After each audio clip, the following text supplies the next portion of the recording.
Bom dia a todos. O meu nome é Luís Ferro e dou-vos uma vez mais as boas-vindas a mais um vídeo do canal Sombra.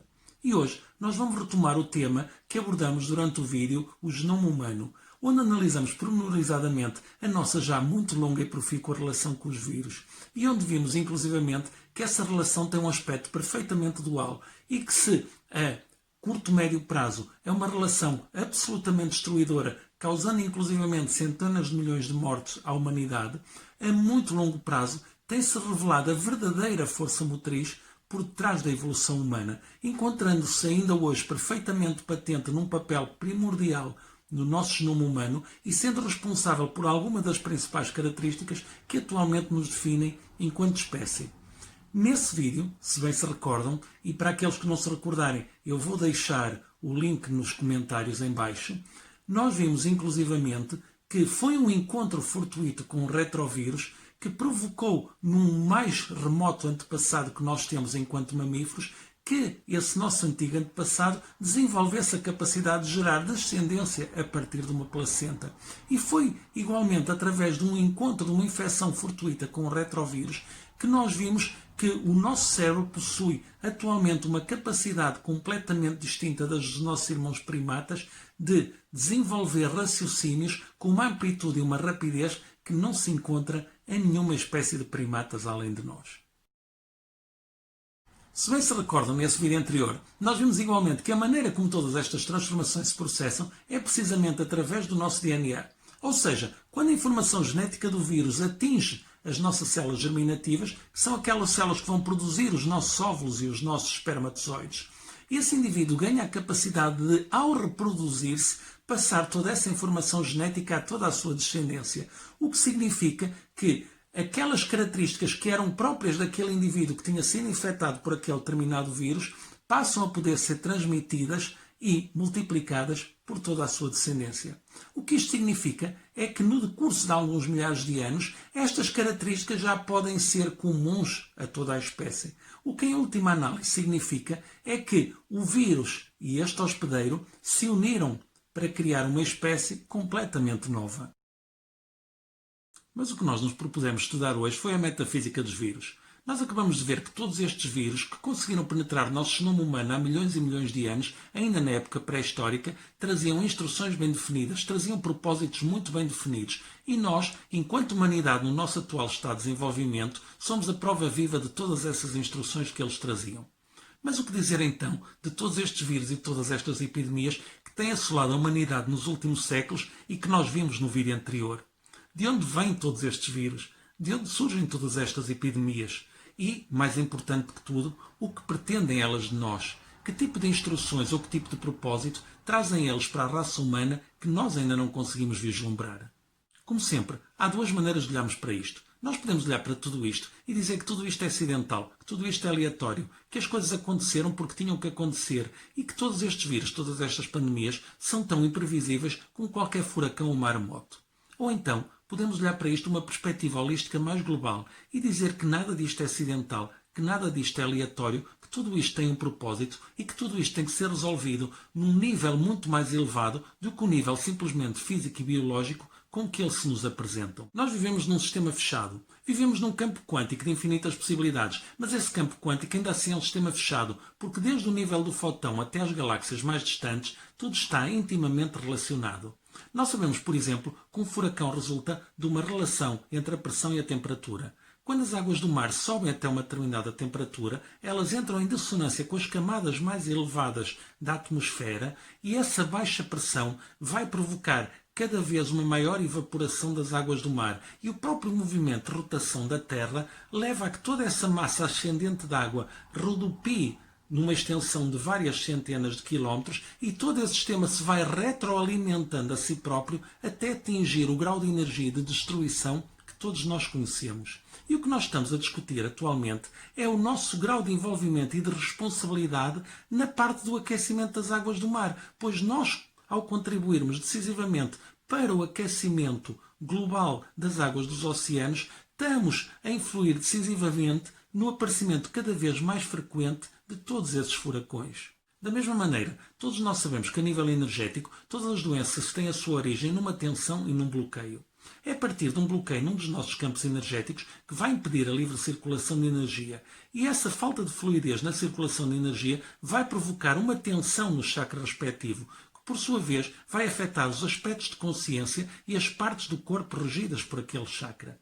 E, se esta tensão nesse chakra se mantiver por tempo suficiente, vai acabar por manifestar um sintoma no corpo físico e na realidade física daquela pessoa. E assim sendo, vivendo nós neste campo fechado, onde afetamos e somos afetados por tudo à nossa volta, como é que devemos olhar para todos estes vírus e todas estas pandemias que têm afetado a humanidade durante os últimos séculos?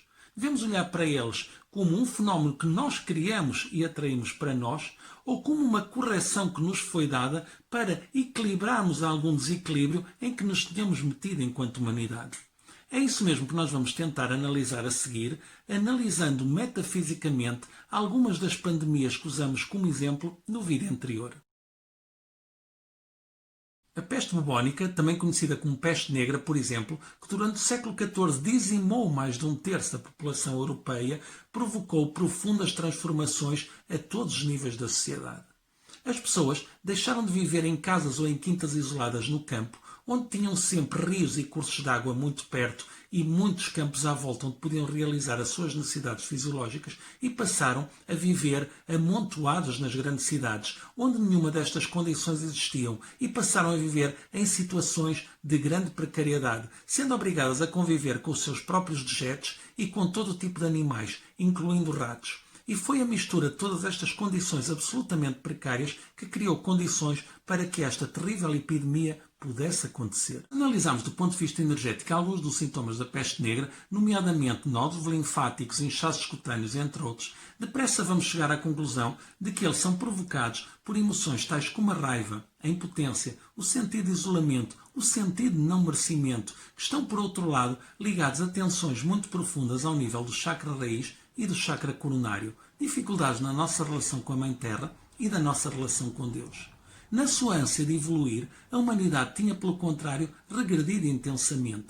E na sua ânsia de conseguir melhores condições de vida, as pessoas tinham descurado alguns dos cuidados fundamentais consigo próprios, nomeadamente o cuidado com o seu corpo, o cuidado com a sua dignidade e o cuidado com a sua própria limpeza energética e espiritual. E foi na sequência desta peste que se começaram a desenvolver os primeiros sistemas de saneamento e de encaminhamento de esgotos na Europa, bem assim como as primeiras campanhas de desparatização e de deveratização que se efetuaram na Europa. Mas as transformações foram ainda muito mais profundas, nomeadamente a nível político, social e religioso, porque, na sequência destes terríveis acontecimentos, as pessoas passaram a questionar alguns dos dogmas religiosos que já vinham desde há muitos séculos, nomeadamente que tudo acontece por desígnio divino ou por castigo divino, para passarem a aceitar novos conceitos, nomeadamente o conceito de que, através do nosso próprio livre-arbítrio, nós podemos modificar todo o mundo e toda a realidade à nossa volta, construindo uma realidade diferente através das nossas próprias ações efetivas.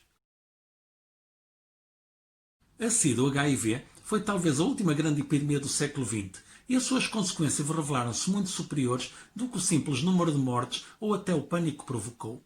A SIDA é provocada pelo vírus HIV, que é o vírus da imunodeficiência humana, que ao atacar o nosso sistema imunológico o deixa completamente desprotegido e à mercê de outros vírus e doenças que possam atacar o organismo. Do ponto de vista energético, o nosso sistema imunológico é regido pela glândula timo, que por sua vez está associada ao chakra do coração, que rege as nossas percepções do amor.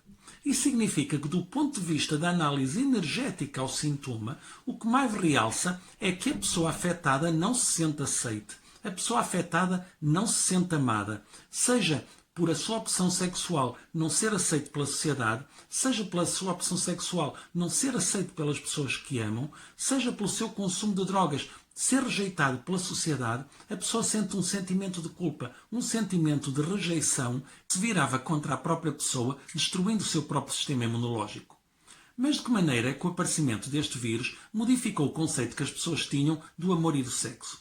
Quando este vírus surgiu, as pessoas tinham atingido o limite da frieza e da impessoalidade nas suas relações.